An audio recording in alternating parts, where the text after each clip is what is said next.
Lopes, que é economista, articulista. Inclusive li o seu artigo de hoje, né? E o tema do seu artigo é o tema da nossa entrevista. Uma coincidência, né? Coincidência. Perspectiva econômica para Mato Grosso no ano de 2024. No geral, a perspectiva é boa? É boa, são boas as perspectivas para a economia de Mato Grosso, como tem sido, aliás, nos últimos 20 anos, né? Mato Grosso a cada ano tem se superado, até em anos difíceis. O Mato Grosso tem um problema, mas ele não sente tanto quanto outros. O único ano, João, em que Mato Grosso dá uma afundada diferente do restante do agronegócio é 2005, que teve aquela grito do Ipiranga.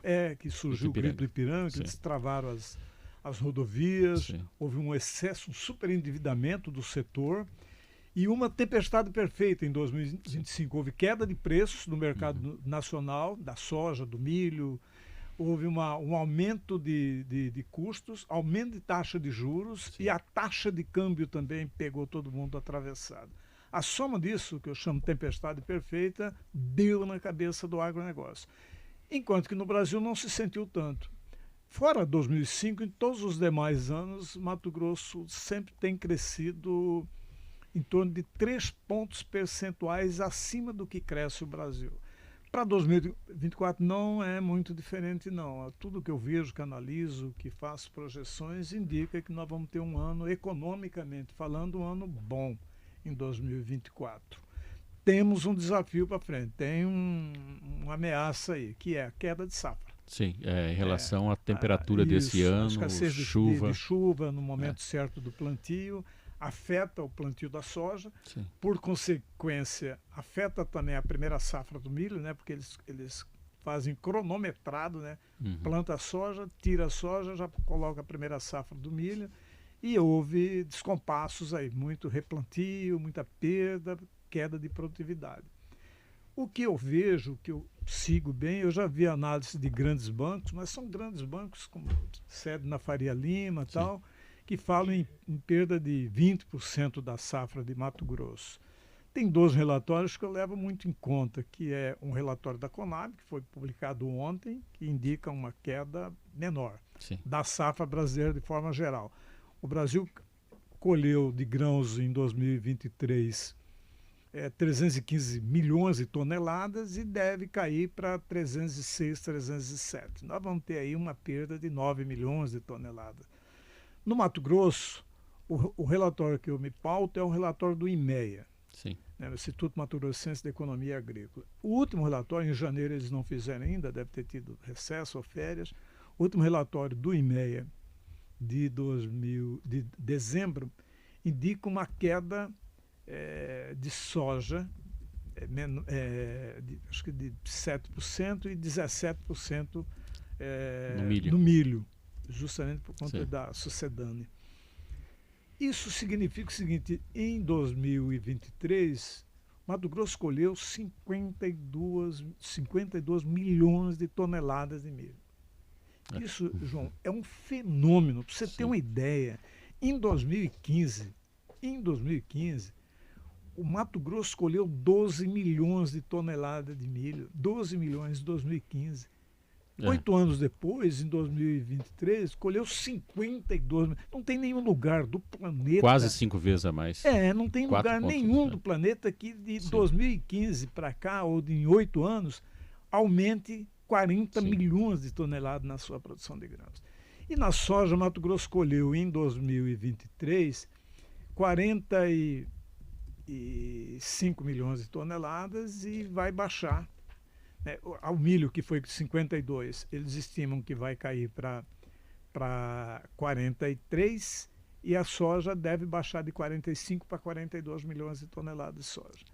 A minha leitura é que isso não é o suficiente para afetar, derrubar a economia de Mato Grosso de forma geral. Ela vai reduzir o crescimento. Mas nós tivemos um crescimento muito alto em 2023. Então, quando você entra em 2024, mesmo tendo uma queda no crescimento, mas uma queda comparada é assim. Imagina no futebol, você entrou um ano em que o Flamengo ou São Paulo, São Paulo, tenha ganho Copa do Brasil, Brasileirão, e Libertadores aqui e é Mundial. Palmeiras e Cruzeiro, viu? É Palmeiras e Cruzeiro. Aqui é palestra. Então imagina que num ano, como já aconteceu, o São Paulo ganhou o Brasileirão, ganhou a Libertadores, ganhou o Mundial. Sim. É difícil repetir isso. No ano seguinte, o São Paulo ganhou o Brasileirão, ganhou a Libertadores, mas perdeu o Mundial. Poderia, né? Então, Mato Grosso vai ser assim. Esse ano passado nós ganhamos Brasileirão, Libertadores e Mundial. É provável que em 23 a gente ganhe o Brasileiro e a Libertadores, mas não vamos chegar no Mundial. Mesmo assim vai ser um crescimento forte. Por quê? Porque outros setores de Mato Grosso estão tomando um dinamismo extraordinário. Vou citar apenas um. O etanol de milho. Sim. Em 2015, o Mato Grosso produzia zero de etanol de milho. Zero. Não tinha nenhuma fábrica e produzia zero. Nós chegamos em 2023, Mato Grosso tem 12 usinas, 12 fábricas de etanol de milho e vamos produzir provavelmente esse ano 6 bilhões de litros de etanol. E isso não vai parar, porque já tem fábricas sendo construídas, novas fábricas sendo construídas. Então, mesmo com a queda na safra, outros setores ajudarão a alavancar a economia de Mato Grosso.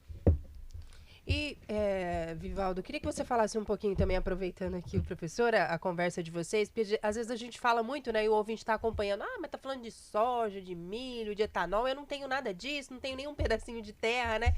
No impacto nem um pé de alface. Nem um pezinho de alface para eu plantar, no impacto ali da vida do cidadão que está aqui também mais na ponta, né? Os reflexos tendem a ser muito grandes ou eles são um pouquinho minimizados? O que o 2024 espera, né, para nós? Onde pode afetar mais é no emprego direto lá na produção de soja, mas isso não vejo. O que vai cair é a produtividade. A área plantada é a mesma, a movimentação de tudo é a mesma, só que a produtividade vai cair porque perdeu-se o tempo certo para plantar.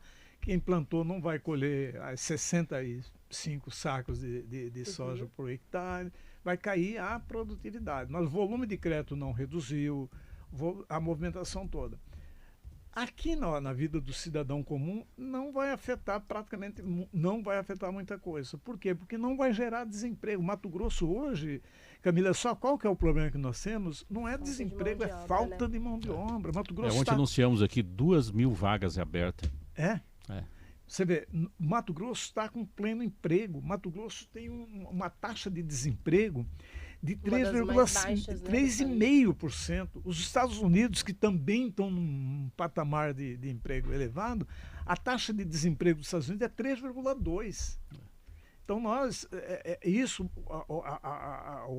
boa situação de emprego faz com que, mesmo tendo um pouco de redução da produção agrícola, o comércio não deve ressentir muito, não. Então, na vida do cidadão comum, o que eu vejo para 2024 é um ano em que a inflação estabilizada em torno de 3% ajuda, a taxa de juros que já foi de 14,75%, fechou o ano em 11,75% e deve finalizar 2024 com 8,75%, portanto, baixa a taxa de juros. Qual o reflexo na minha vida? Com a taxa de juros reduzindo, o empréstimo que você faz para comprar a televisão, para comprar o refrigerador ou para comprar algum bem, fica menor, né? Então, o crédito fica mais barato. Você pode tomar mais crédito, por exemplo, para adquirir bens duráveis. E também a inflação baixa faz com que o poder de compra do salário do homem comum compre mais. Porque hoje acabou de divulgar, né? A inflação nossa ficou em 4,62%. Só lembrando que em 2022 o ano terminou com a inflação em 5,79%, quer dizer, muito próximo de 6%. Agora nós fechamos em 4%. Parece pouco, não. Para uma redução de um ano é muito expressivo. Então, com a inflação... E mais, ela está com 4,62 em 2023, com uma tendência de chegar a 3,5 em 2024. Então, isso também ajuda o homem comum, porque o seu salário continua comprando. Os preços não subiram tanto, nem de alimentação, a maior parte dos bens continuaram muito próximos. Então, eu não vejo com temores as perspectivas para a economia de Mato Grosso em 2024. Nós devemos continuar crescendo, talvez num ritmo um pouquinho inferior ao que foi 2023. Nós vamos falar ainda sobre a questão do reflexo da reforma tributária, do aumento do salário mínimo, agora 15 horas, 1 minuto. Camila, se você quiser ficar com a gente fica feliz, mas você tem que trabalhar. Eu vou dar uma trabalhadinha, que amanhã ainda tem mais. E eu preciso Verdade. editar uns vídeos aqui pro Irã, mas foi bom estar com vocês aqui nesse tempinho. Vou ficar quietinha ali na redação, mas qualquer coisa vocês me gritam. Maravilhoso Obrigada ter pela você companhia. aqui. Obrigada, Julie, professor Vivaldo, professor João Edson também. E sucesso também aqui no estúdio. Amém. Para que a gente possa comemorar também. Muitos aniversários por aqui. E leva o nosso abraço, Pedro Panoc, também. Levo sim, pode Tá bom. deixar. Obrigada. 15 horas, 2 minutos, intervalo rapidinho. Já já estamos de volta falando mais de economia. Estúdio C. Na CBN Cuiabá, 95.9. Ouvindo Estúdio CBN, estamos falando com o Vivaldo Lopes, estamos falando de economia para o ano de 2024, nossas previsões de 2024. Vivaldo, nós tivemos, esse ano começa a ter alguns reflexos da reforma tributária. Altera alguma coisa em Mato Grosso? Olha, João, ainda não, porque agora é o ano que começa Sim. a mensurar dados para preparar a reforma tributária que vai operacionalizar mesmo a partir de 2033. Isso. Em 2026 começa Sim. o primeiro laboratório, vamos dizer, mas não altera muito ainda nesse ano. Mas nós temos que ficar atentos, e aí os nossos deputados e senadores, porque conforme foi aprovada a emenda, o governo federal tem 180 dias, portanto tem Sim. 6 meses, para apresentar as leis que definem a reforma tributária mesmo. Sim. Porque o que foi aprovado é um arcabouço geral, agora vem as leis complementares que detalham como que vai ser a cobrança do IBS, como que vai ser da CBS, como que vai repartir, como que vai funcionar aquele comitê que vai gerenciar, enfim.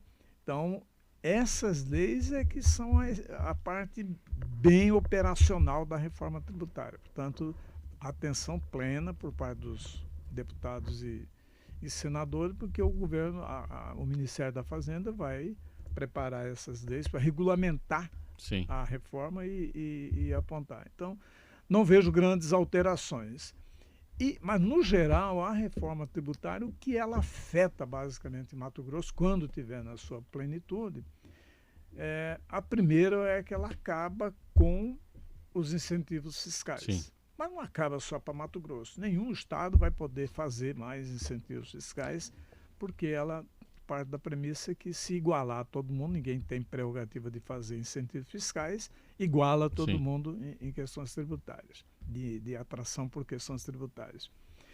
O segundo é que ela altera a forma de cobrar. Hoje, a maior parte dos bens e serviços no Brasil são cobrados e pagos onde a empresa está instalada. Sim. A reforma tributária muda para ser pago onde o bem, os serviços vai ser consumido. E o terceiro fator importante na reforma tributária, ela tira a premissa de alterar as alíquotas do imposto, que será, no caso, o IBS, né? O Imposto sobre Sim. Bens e Serviços, que vai ser cobrado pelo Estado, mas repartido entre estados e municípios. Tira a prerrogativa tanto dos municípios quanto do Estado de alterar as alíquotas. Hoje, por exemplo, o governador pode mandar um projeto de lei mudando a alíquota do ICMS de 17% do combustível, Sim. por exemplo, para 27%. Sim. Desde que a Assembleia aprove, passa a funcionar 90 dias depois, ou se for no final do ano, no ano seguinte.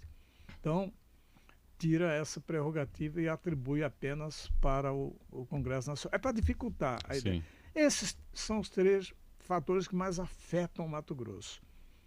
E tinha um que afetaria Mato Grosso muito também, que é tirar a possibilidade de qualquer cobrança de outra contribuição que não seja esse imposto, né?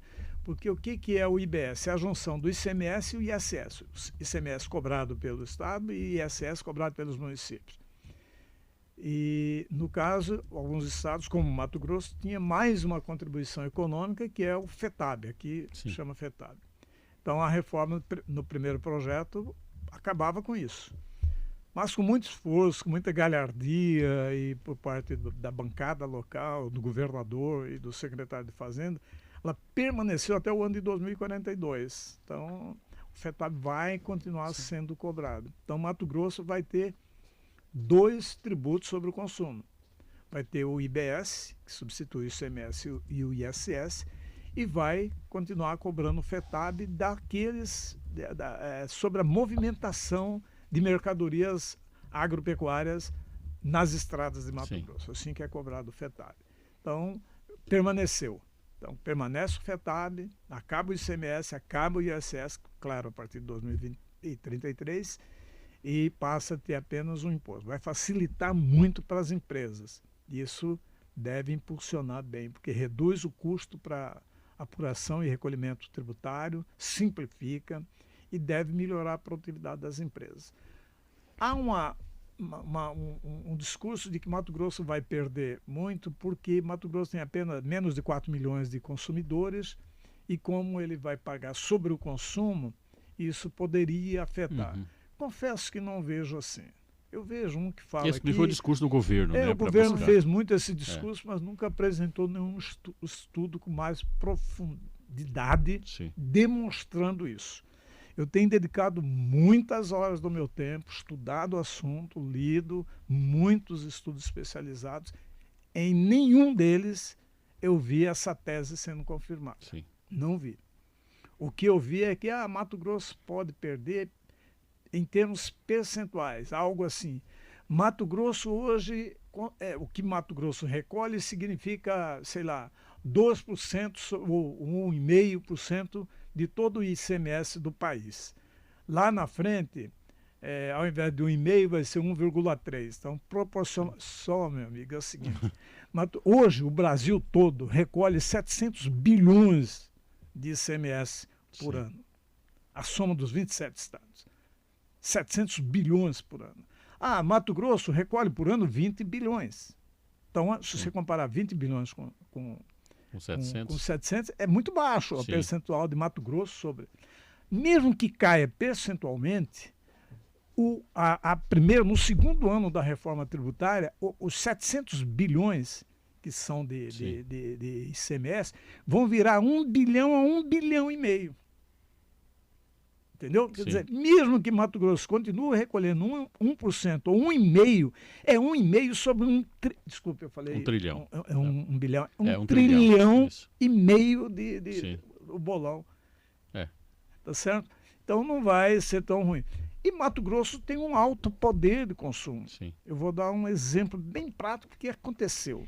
Depois daquela fatídica greve de caminhoneiros em 2018, algumas grandes empresas tomaram a decisão de montar suas próprias companhias de transportadoras, suas próprias frotas. 2 grandes companhias montaram suas próprias frotas aqui em Mato Grosso. O grupo JBS e o grupo AMAGE. Cada um deles comprou, em média, 2.000 caminhões. Cada um. 2.000 caminhões. Esses caminhões, eles adquiriram, o imposto sobre esses caminhões é 17%. Dos 17%, João, ficaram tudo lá onde os caminhões são fabricados. Em São Paulo, Caxias do Sul, entendeu? Não veio quase nada para Mato Grosso das carretas que o Grupo JBS comprou e das carretas que o Grupo AMAGE comprou. Lá na frente, quando tiver a nova reforma tributária, se eles comprarem os mesmos 2.000 caminhões para sua frota, forem renovar, vai pagar todo o imposto aqui em Mato Grosso.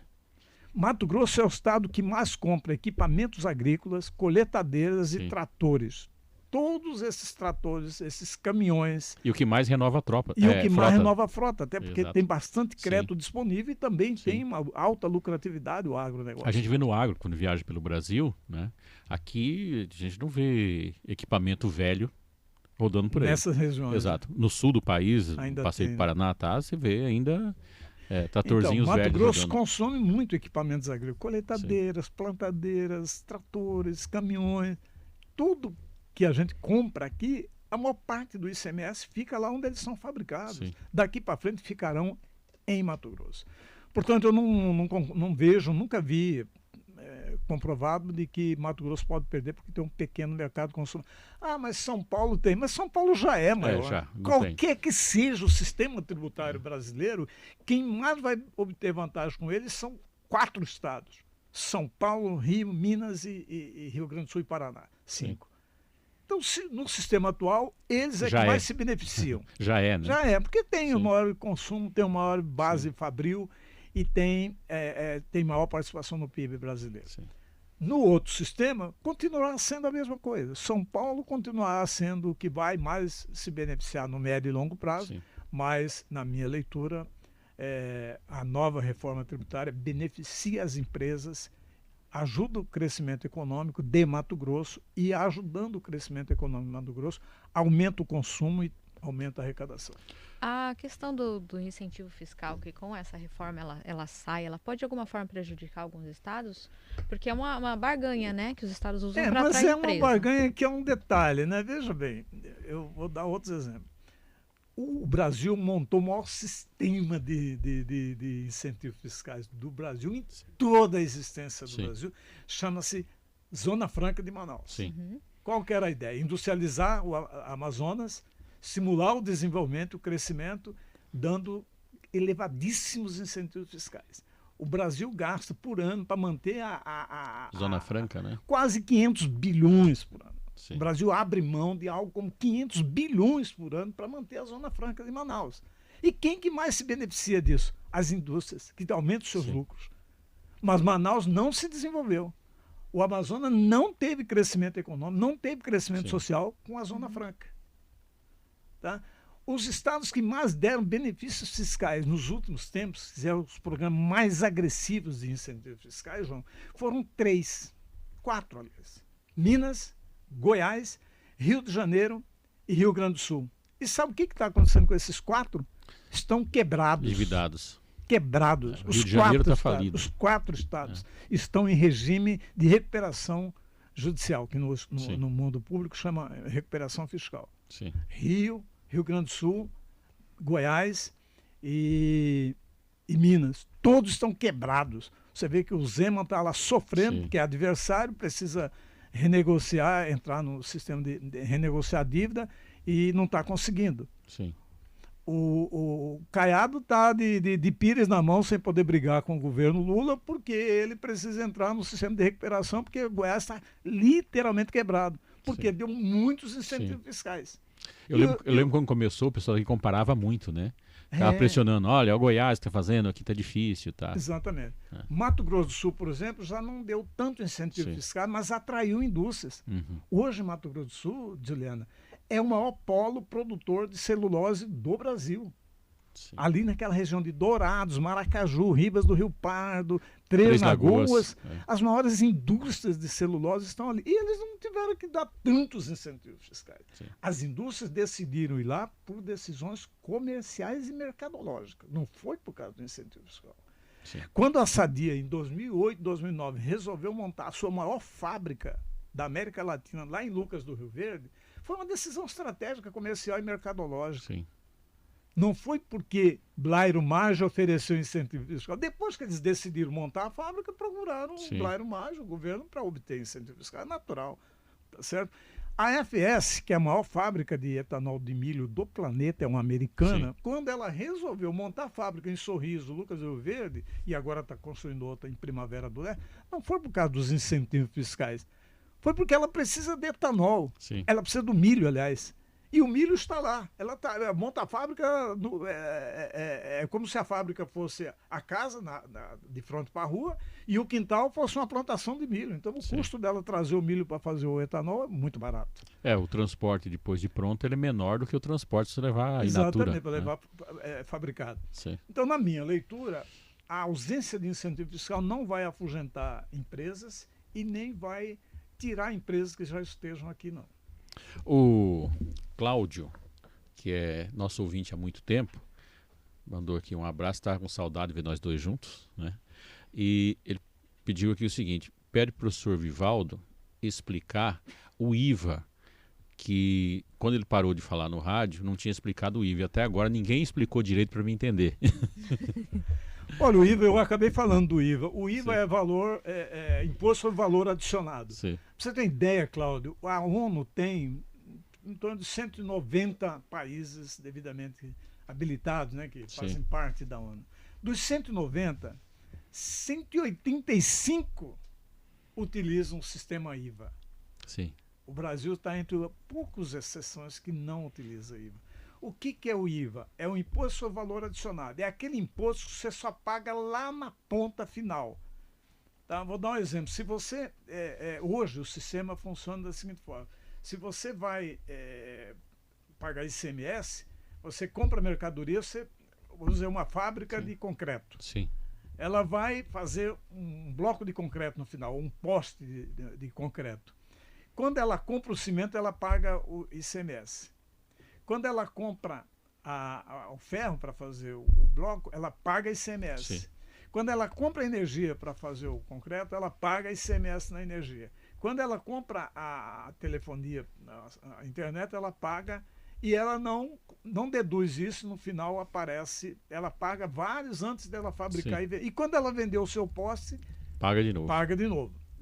O IVA funciona da seguinte forma, vamos pegar o mesmo exemplo, quando você for construir um poste de concreto, você pode até pagar o ICMS do cimento, você paga o do ferro, paga da energia elétrica, paga da internet, só para ficar nenhum, paga do transporte.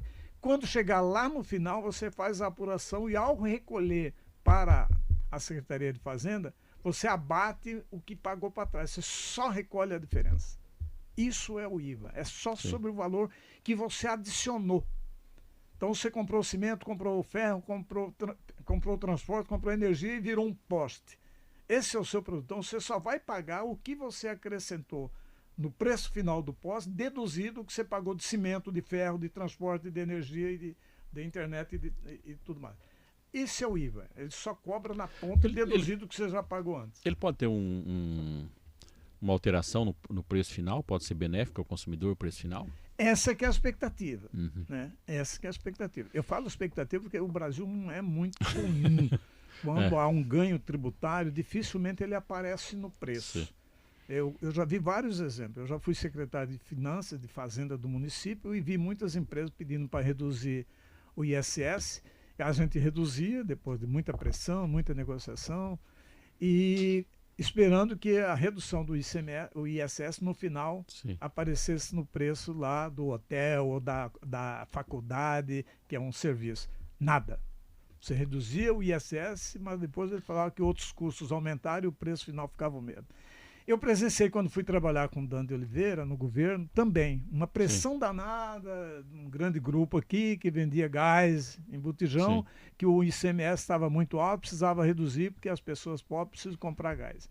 Depois de uma longa batalha, reduziu o ICMS, que chegava a ser de 14% a 12%, baixou para 3%.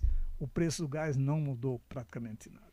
Então, a expectativa dos idealizadores, a intenção da reforma tributária é que essa redução tributária, esse custo menor para apurar e para recolher o imposto, reduza o custo operacional das empresas e isso se transforma em menores preços lá na ponta final. Essa é a expectativa, mas a gente precisa pelo menos um ano de funcionamento da reforma para ver se realmente os preços reduziram.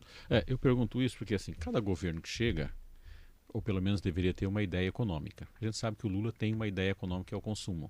Ele foi bem sucedido no primeiro mandato, aumentando o consumo, ele conseguiu equilibrar uma situação que era difícil. E acho que isso funciona sempre, e nem sempre. Essa é a regra dele, né? Porque quando eu olho tudo isso, eu penso o seguinte, ele gera a economia aumentando a questão do consumo, que é uma ideia econômica. Nem todo mundo... Bem primária, bem antiquada, mas... Das mais antigas, né? Das mais antigas. Se não me engano, Ricardo lá atrás... Você aumenta o consumo, põe mais dinheiro no mercado e gera crescimento. Então, o foco dele está nessa questão, porque a ideia final me parece que é justamente essa. Trazer de volta essa perspectiva de que comprando mais... né, vai gerar mais economia e gera condições para o país. Nós tivemos aí, eu não sei quanto tempo, um dos maiores aumentos reais do salário mínimo agora, né? Qual o impacto disso na economia? Olha, o impacto do salário... Só fazendo um pequeno briefing aí sobre a questão do Partido dos Trabalhadores. Né? Há uma concepção dos economistas, dos formuladores econômicos do Partido dos Trabalhadores e de certa forma o Lula também, de que tem duas coisas que turbinam o crescimento econômico. Gastos públicos, portanto tem que ter os PACs, Claro, o PAC é importante porque é investimento em infraestrutura, mas também há uma leitura de que com a injeção de muito dinheiro via PAC, estimulando a construção civil e outros setores, você vai gerar crescimento econômico. E o outro é de que se você põe dinheiro na mão das famílias, elas compram mais, elas turbinam o comércio, o emprego e gera crescimento. Sim. Não necessariamente, mas também ajudam. Também ajudam. Não podemos ficar apenas nisso. Né? Em alguns momentos, a gente chama políticas contracíclicas. Né? São aquelas políticas seguintes. A hora que você está numa situação deprimente, você injeta um pouco de dinheiro, melhora o consumo, você ajuda a sair daquela. Mas isso tem que ser temporário, não pode ser permanente. Então, nesse sentido, há de se ter reservas à política do presidente Lula, por exemplo, de querer aumentar gastos públicos e aumentar dinheiro para as famílias para poder gerar crescimento econômico. E esses dois são importantes, mas o que gera crescimento econômico é ganhos de produtividade, aumento dos investimentos privados e aumento do consumo das famílias. Isso é que é importante mesmo. Agora, o salário mínimo em termos reais, João, ele ajuda no consumo. Por quê? Nos últimos anos, especialmente nos 4 anos do governo Bolsonaro, eles estiveram com política de reprimir o salário mínimo e, no máximo, repor apenas a inflação. Mudaram a legislação e realmente, no máximo, só repunha o poder à inflação. O Lula, desde o primeiro governo dele, ele sempre estabeleceu que ia dar um crescimento real no salário mínimo. O que é o crescimento real? É você repor a inflação e mais um pouco. Que a métrica é pegar o crescimento do PIB do 2 anos para trás e colocar no salário mínimo. Isso realmente aumenta a renda de uma cadeia muito grande de pessoas. Pessoas que vivem de salário mínimo, portanto, se aumenta. Parece uma brincadeira, mas você, por exemplo, o salário mínimo saiu de 1.320, né? Para 1.412. Parece pouco, são R$92, mas quando você multiplica por milhões e milhões de pessoas que ganham salário mínimo, mais os benefícios da Previdência, que são baseados no salário mínimo, isso injeta mais de 58 bilhões na economia por ano. Então isso realmente aumenta o consumo, especialmente em cidades pequenas que dependem muito da compra de aposentados, de beneficiários de programas sociais e de prefeituras que pagam salário mínimo. Então, o aumento real do salário mínimo, como foi agora, o que foi? Nós tivemos uma inflação, porque ele mede pelo IPCA até novembro. A inflação de 4, em torno de 4, e um salário mínimo aumentado de 6,8. Então, você tem um crescimento real de 2% aí sobre o salário mínimo. Ele impacta positivamente, ele aumenta o consumo. Essas pessoas com um pouco mais de dinheiro compram mais alimentos, compram mais itens essenciais, ajudam a girar a roda da economia. Tem um lado ruim, é que aumenta custo, a Previdência aumenta mais, são 30 milhões de pessoas que quando aumenta o salário mínimo, são 30 milhões de aposentados que dependem, que têm relação com o salário mínimo. Então aumenta os gastos previdenciários. E prefeituras que também têm muito salário vinculados ao salário mínimo. Mas, por outro lado, quando você põe mais dinheiro na mão dessas famílias que têm renda até 3 salários mínimos, elas consomem mais na cidade onde vivem. Então, gera mais impostos também. Uma coisa compensa a outra. No final, no frigir dos ovos, aumentar em termos reais o salário mínimo é bom para o país. Melhora a renda e aumenta o consumo, especialmente de famílias pobres. Agora, 15 horas e 29 minutos. Tá próximo nosso... um minuto. No retorno, quero falar sobre alguns fatores. O desenrola, qual que foi o impacto dele, qual que está sendo o impacto dele na relação da sociedade, comércio, tivemos aí o final do ano, questão de consumo. Né? Um conjunto de obras públicas e privadas que vai ter em Mato Grosso, ferrovia 2024, 163, né? E tem mais um, tá com 3 na cabeça aqui, lembrei 2, o cérebro hoje não tá bom. E tem a FICO, a ferrovia que chega em Água Boa, né? Isso, tem a FICO, mas tem um outro fator que eu ia colocar aqui, ele terminou fugindo. Até lá eu lembro. Você tem todo o repórter CBN para lembrar. Todo o repórter CBN para lembrar do terceiro fator, né? E tem mais um fator, mas vamos para o repórter CBN. Rapidinho, já estamos de volta. 11 horas e 36 minutos aqui em Cuiabá, sintonizado aqui no estúdio CBN. Estamos conversando com o Vivaldo Lopes, falando das perspectivas econômicas, questão econômica para 2024, mas também analisando essas passagens. Teve um programa do governo aí, o Desenrola, que ainda está em vigor, né? Qual o impacto desse programa? Serviu para alguma coisa? Atendeu a expectativa? Não serviu para muito, João, porque ele teve uma falha de comunicação. Duas falhas que o Desenrola. O que é o Desenrola? É um programa que aparece na campanha, na boca do Ciro Gomes, na proposta do Ciro Gomes. É um programa bem atrativo do ponto de vista popular. E logo o Lula encampou, né? Ainda na campanha. E ao implementar, ele demorou um pouco a ser concebido. E é um projeto de bom propósito para um período temporário. Nós não podemos ter um desenrolo o tempo todo para ficar desenrolando a vida das pessoas endividadas. Mas é interessante você dar um fôlego. Sim. Olha, as famílias chegaram num ponto que o endividamento elevado está atravancando a vida das famílias, das pessoas e, portanto, a economia do país. 70 milhões de pessoas estão endividadas. O Brasil tem 100 milhões de pessoas em idade ativa, que estão empregadas. A PEA, né, pessoas economicamente ativas no Brasil, a mão de obra, são 100 milhões de pessoas, em média, um pouquinho mais, um pouquinho menos, uma hora é 95, outra hora é 105, 100 milhões. Se você tem 100 milhões, vamos exagerar um pouquinho, tenha 100, 150 milhões de pessoas em capacidade de consumo, se você considerar também aposentados, ou 150 milhões, você tem 70 milhões de pessoas com endividamento tão elevado que não consegue consumir, é um problema nacional, não é só um problema localizado.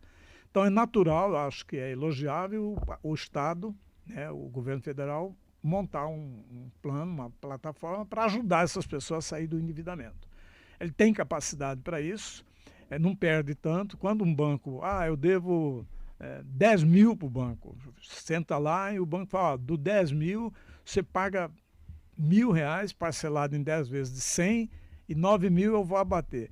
Na verdade, o banco não está perdendo 9 mil. Sim. Ele te dá um desconto, você deve 10, paga 1.000 para o banco e o banco te dá 9 mil de desconto. Esse 9 mil, o banco tabula bem, apresenta para o governo federal e fala, olha, eu tinha para receber 10 mil dessa pessoa ali, ele pagou 1.000, eu dei um desconto de 9 mil. Aí o governo fala, tudo bem, dos 9 mil, eu vou te recompensar em 5 mil, você vai deixar de pagar impostos federais. Sim. Então o banco não perde. Uhum. O banco te dá o desconto, nunca perde. Ele dá um desconto com a mão para você e pede para o governo na outra mão e o governo abate imposto de renda, COFINS que ele tem que recolher, sobre o lucro também. Então, o programa é interessante, mas não foi bem implementado. Sim. Ele teve duas falhas que eu considero que, não sou eu não, na verdade é a análise dos especialistas e que o próprio governo reconhece. Eles não se comunicaram bem com a população. Sim. É bom lembrar que essa população que está muito endividada, a maior parte delas são pessoas com baixo nível de informação. E não tem muito acesso à informação. Não tem muito acesso à informação, eles não usam muito as tecnologias, né, modernas. Você tem que ter um tratamento muito especial com eles.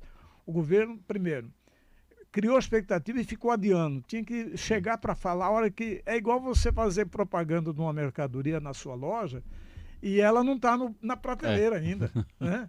Não tem sentido. Vou na Riachuelo, a Riachuelo faz um mundo de publicidade, uma sainha bonita, uma blusinha barata, aí você chega lá, bate e olha, não chegou ainda está na fábrica. Então o governo que anunciou a mercadoria antes dela estar na prateleira, criou expectativa. Segundo, ele não se comunicou bem, parecia que era uma coisa assim, sabe, de doação para resolver vida e de gente folgada. Achar que ia ser um benefício social. Não é. E o terceiro, João, a plataforma para você entrar e fazer a negociação é complicada. Eu vi muita reclamação. Você tem que entrar, fazer 5 cliques. Não é tão simples como é o público que ela beneficiaria. Mesmo assim, ele deu alguns resultados. Se negociaram milhões de pessoas, se desenrolaram, não foi a expectativa. Eu trabalho, inclusive, com a hipótese que vai ter um segundo desenrola. E, na minha visão, não tem que ser uma plataforma do governo. O ideal é ele desenvolver um convênio com o Serasa, com esses birôs de crédito e com os bancos. Deixa eles se resolverem e depois traz a fatura só para bater aqui no governo. O governo ele quis sair de intermediador, né? o governo não botar a cara, olha, vocês que têm crédito para receber, montem um plano integrado, vocês aí, Febraban, Serasa, todo mundo, CNC, né? Tudo Até mais. pela plataforma, né? Plataforma pública sempre é horrível. Sempre, demorou, e quando começou... Site público, eu não sei o que tem, então, parece que já já é vem ideal? com vírus. O governo jogar isso para a iniciativa Sim. privada e receber só a fatura final. Estabelecer regras e falar, ó, se você deu 10 milhões de desconto, Banco Itaú, desses 10 milhões de desconto, você pode abater 5 em impostos. Sim. Entendeu? Facilitado. Ele perde um pouco e... Mas eu concordo com você. Eu acho que vai ter um desenrola para resolver. Mas é uma boa ideia com uma operacionalização falha.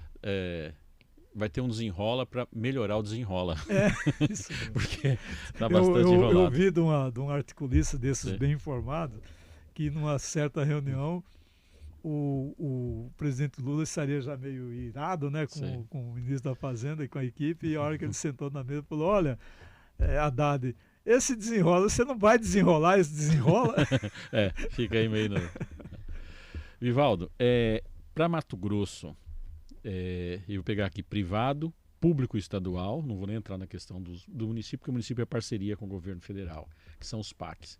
Então está previsto já está em funcionamento, já está em obras, mas de avançar ainda mais a 163, que é a questão da duplicação, a ferrovia que liga Rondonópolis a Cuiabá, e ainda tem a FICO, na região do Araguaia, e vamos ter uma reativação, já está tendo uma reativação das obras do PAC que interfere diretamente em investimento nos municípios. Eu vou falar aqui, não é um chute, mas é uma informação preliminar, que ela deve atingir em torno de 80% dos municípios de Mato Grosso, o PAC com obras na área de saneamento, residências populares, né? Pontes, que mais que eu vi? Asfalto, esse tipo de coisa. Casas populares? Casas populares, né? Qual que é o impacto disso em Mato Grosso? Primeiro nós temos um problema de mão de obra, né? Quando eu olho que vai aumentar e já não tem mão de obra hoje, como que vai ser, né? Qual o impacto isso para o estado de Mato Grosso? Olha, esses são um dos componentes que, quando eu analiso a economia de Mato Grosso, me deixam animado e otimista, né? Sim. Porque tem muito investimento privado, muito investimento que depende pouco do governo, né? No caso da ferrovia, por exemplo, que está saindo o trecho de Rondonópolis até Campo Verde, e depois, quando instalar o terminal de Campo Verde, também vai vir um para Cuiabá. Esse período aí, daqui de 2024 a 2025, serão 5 bilhões de investimentos. Sim. 5 bilhões de investimentos. Só nessa aí. É muito expressivo. A BR-163, o governo está dizendo que vai duplicar o trecho de Posto Gil até Nova Mutum. Lá, já está 15 quilômetros praticamente pronto, né? Isso também vai gerar mais investimento. Ele ativa a construção civil. Sim. No caso, a construção civil pesada. E a construção civil é um setor que emprega muito. É um setor que mais emprega é o setor de construção civil, no caso, construção civil pesada. Então, e são investimentos que dependem pouco do governo. Claro, a BR-163 agora está na mão do governo, mas é pela MTPAR e tem dinheiro já assegurado. O governo já destinou parte do orçamento da Cinfra para isso. E tem o FETAB também, que ele destina grande parte do FETAB. O governo arrecada por ano 3 bilhões com o FETAB. Se ele aplicar metade disso na BR-163, já é interessante, são 1,5 bilhão por ano. Então, em 2024, tem já a obra em andamento lá, que também vai gerar emprego, gera investimento, gera emprego e aquece a economia. Tem fábricas de etanol sendo construída aqui em Primavera do Leste. Né? E outras já na região norte para beneficiar, para processar etanol de milho. Se a gente olhar aqui na Miguel Sutil, voltando aqui para Cuiabá, aqui depois do trevo ali da Santa Rosa indo para a estação, tem aqui da direita tem o antigo hipermercado, acho que era Modelo. Isso. Ali já tem uma nova loja do açaí. Sim. Essa loja do açaí ela tem duas expressividades para Cuiabá. Uma é de que só na construção você já tem 200 empregos e vai empregar mais gente quando estiver funcionando. Sim. E normalmente a loja da açaí eles demoram poucos meses para construir. Tem uma boa construtora, tem uma plataforma pré-definida, ali já está construído, então logo começa a operar. Então, ao operar, vai gerar bastante emprego ali na nova loja do açaí. Mas também tem um sinal. O Grupo Açaí é um grupo nacional, Sim. já tem lojas aqui em Cuiabá. Sim. Ao decidir criar mais uma loja, eles olharam a economia de Mato Grosso pelos próximos 30 anos. Sim. Então, a leitura deles é a seguinte: compensa investir em mais uma loja em Mato Grosso, porque é uma economia que tem perspectiva de crescimento daqui para frente. Sim. É muito provável que eles também já estão olhando outras cidades além de Cuiabá. Mas o investimento de um grupo como esse, sólido, que tem seu capital próprio para investir, construir mais uma loja aqui, eu não me lembro mais, acho que tem umas 2 ou 3 aqui já, né? Eu lembro, Várzea Tem Grande ali na aqui. Fernando Corrêa, tem outra ali perto da 35, Isso. acho que tem lá no Em Várzea Grande. Várzea também Grande. tem. Quer dizer, está construindo a 4ª ou a Sim. 5ª loja aqui no entorno. E de lembrando que Cuiabá. esses grupos fazem estudos profundos, Profundos, econômicos, estudo de sociais, viabilidade viabilidade e e tudo, né? Então é uma decisão que demonstra crença Sim. na potência da economia de Mato Grosso. E outra coisa que chama atenção é o setor da construção civil. Sim. A construção de habitações populares, eu vi dados aí que o governo vai construir pelo menos 5.000 casas populares aqui em Mato Grosso, em diversos municípios. Sim. Eu vou dar um exemplo. Eu visitei no ano passado a minha querida Alto Paraguai. Está lá um lugar onde era um campo de aviação, né, um aeroporto, lá foi liberado o governo do estado Sim. e a prefeitura estão construindo 50 casas populares lá no lugar, num bairro que chama Campo de Aviação, lá em Alto Paraguai. Para a gente aqui em Cuiabá, 50 parece uma coisa mínima, né? Mas para Alto Paraguai É expressivo, 50 novas habitações. São 50 famílias é um bairro. que vão, é um novo bairro, Um novo bairro. 50 famílias que vão Sim. receber, inclusive gratuitamente, vai ter Sim. deve ter tido já uma seleção social, mas elas não vão pagar pela habitação. E na construção foi contratada uma construtora lá da cidade de Alto Paraguai. Eu estou dando exemplo de Alto Paraguai, mas Sim. imagino que, como esse, tem vários outros municípios. Até porque Alto Paraguai é uma república independente, viu, gente? Independente. Olha só, professor, o açaí... decidir construir lá em Sim. Alto Paraguai, o governador analisou, consultou inclusive a ONU, provavelmente, para Verdade. permitir construir lá em Alto Paraguai. Esse açaí ele está previsto, é o terceiro em Cuiabá, ele está previsto para inaugurar no final do primeiro trimestre de 2024 e ele está com 265 vagas de emprego abertas para essa loja. Eu falei 250, quase que acertei. Não, você vê? Mas Março, então, em abril já vai estar funcionando. Exato. É uma decisão importante, né? Porque demonstra segurança de que a economia de Mato Grosso vai continuar crescendo. Então, João, quando eu vejo obras do PAC, Sim. obras privadas, como a ferrovia, lá na região do Araguaia tem o trecho da BR-158 Isso. que também está sendo construída, os investimentos na BR-163, investimentos privados, tudo isso dá sinais, confirma os sinais de crescimento da economia de Mato Grosso.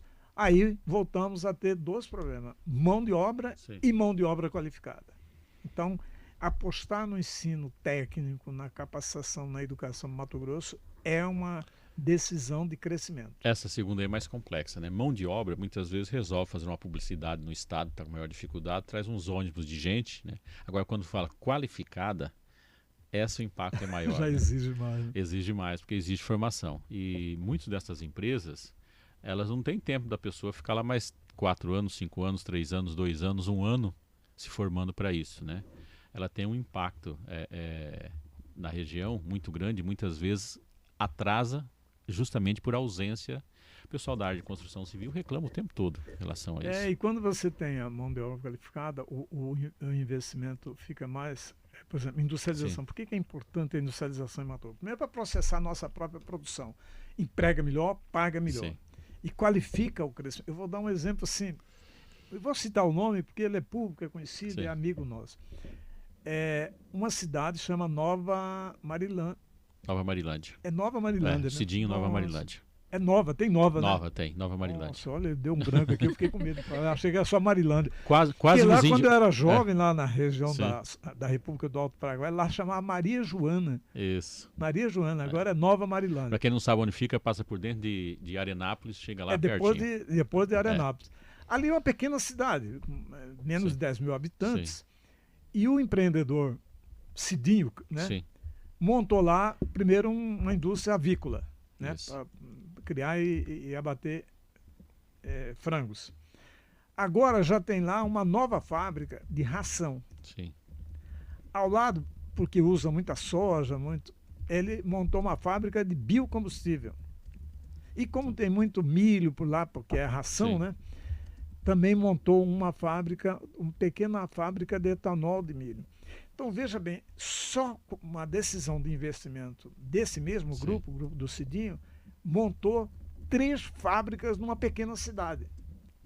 Uma de abatimento Sim. de frangos, uma de ração, uma de biocombustível e uma de etanol de milho. Sim.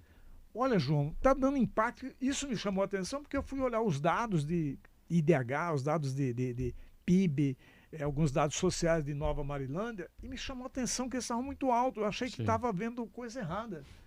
Aí fui meio a campo, o Neurilan era presidente da MM, conhece bem a região, fui checar, falei com o Cidinho, foi isso.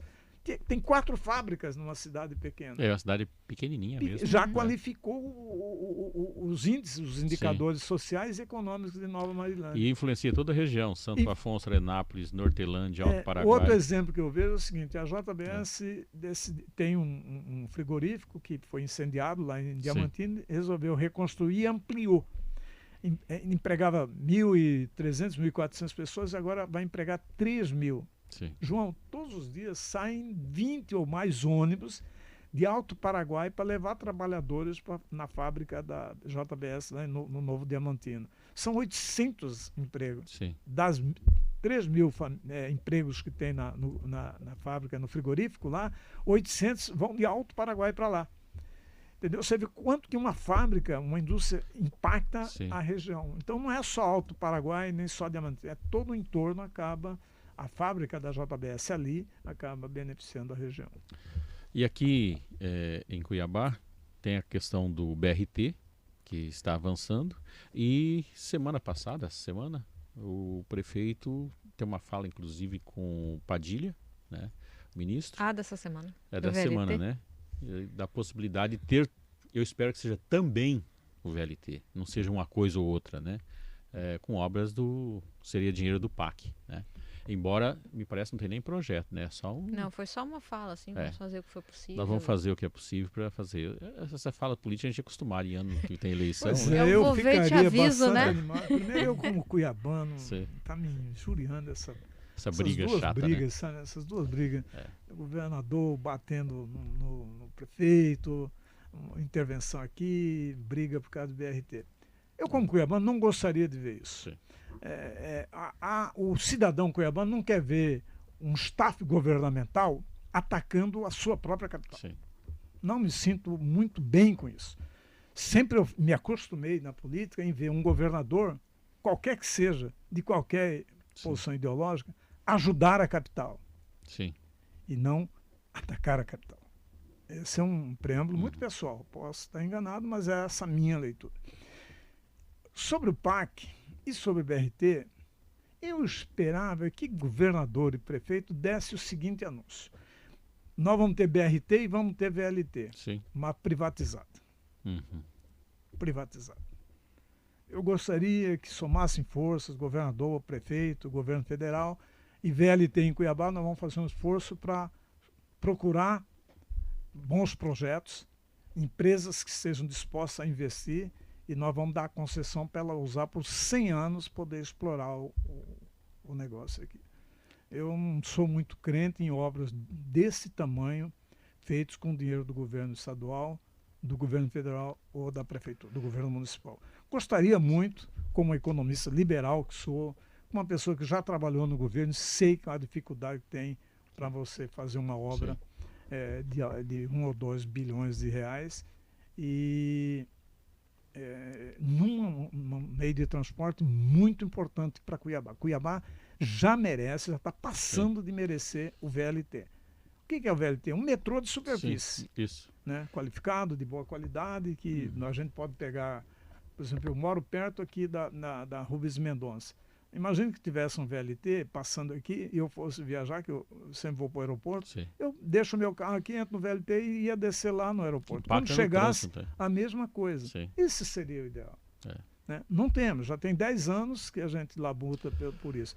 Eu gostaria muito que essas obras fossem tratadas como um leilão para fazer uma concessão e a iniciativa privada vir e construir. E exemplo de obras grandes públicas que não que não acontece ou demora meio século para acontecer, no Brasil nós temos de monte. Né? O BRT mesmo, VLT, tem de Salvador, tem outras cidades que tem 15 anos, Campinas, 15 anos. O ZPE de Cáceres, né? 30 anos. ZPE de Cáceres, né? Agora que foi entregue, tem o trem-bala, que liga Rio-São Paulo, né? Que só ficou no Palavório, né? E tem muita bala, né? Mas não está chegando em muito lugar, está ficando por ali mesmo.